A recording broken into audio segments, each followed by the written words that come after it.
ચોટીલામાં તંત્ર દ્વારા ચેકપોસ્ટ કાર્યરત કરાઈ છે। થાનના જામવાડી અને ભલુડામાં ચેકપોસ્ટ કાર્યરત કરવામાં આવ્યું છે। ચેકપોસ્ટ પર પ્રાંત અધિકારી દ્વારા તપાસ હાથ ધરાઈ ગેરકાયદેસર ખનન પ્રવૃત્તિ અટકાવવાનો પ્રયાસ કરવામાં આવ્યો છે। તાજેતરમાં મોટા પ્રમાણમાં ગેરકાયદેસર ખનીજ ચોરી ઝડપાઈ હતી। ચેકપોસ્ટ કાર્યરત થતાની સાથે જ ખનન માફિયાઓમાં ફફડાટ ફેલાયો છે। પ્રાંત અધિકારી દ્વારા એક પછી એક સફળ રેડ કરીને જિલ્લાના વિસ્તારને 80% ગેરકાયદેસર ખનન મુક્ત બનાવ્યો છે।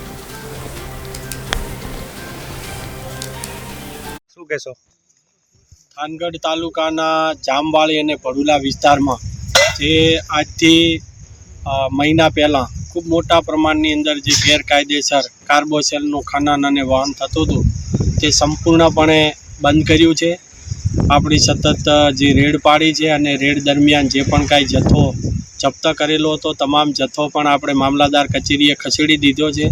મજૂર પણ જામવાડી અને ભડુલાની અંદરથી 100% રવાના કરી દીધા છે અને અત્યારે ફરીવાર હવે આ ચાલુ ન થાય તે હેતુથી આ આપણી મહેસૂલી ચોકી ઊભી કરવામાં આવેલી છે અને આ મહેસૂલી ચોકી ખાતે હું પોતે પણ રાત્રે 12-1-2 વાગે અહીંયા આવું છું, બેસું છું।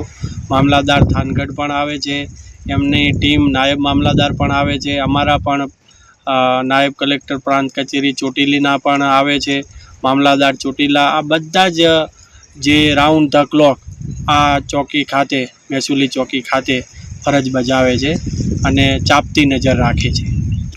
સાહેબ, આ ચોકી લગભગ મારા અંદાજ પ્રમાણે મહેસૂલી ચોકી ગુજરાતમાં ક્યાંય હજી સુધી તો નામ નથી સાંભળ્યું। આ ગુજરાતમાં પ્રથમવાર મહેસૂલી ચોકી ઊભી કરી છે। એટલા માટે કે જે જમીન છે એ જમીન ટોટલી મહેસૂલ ખાતા હસ્તક છે। આ જમીન છે, ધરતી છે, એ ધરતીનો ક્યારે કોઈ એનો બગાડ ન થાય, એમાંથી કોઈ ખનન ન થાય અનધિકૃત રીતે, એ તમામ જવાબદારી છે મહેસૂલ ખાતાની છે।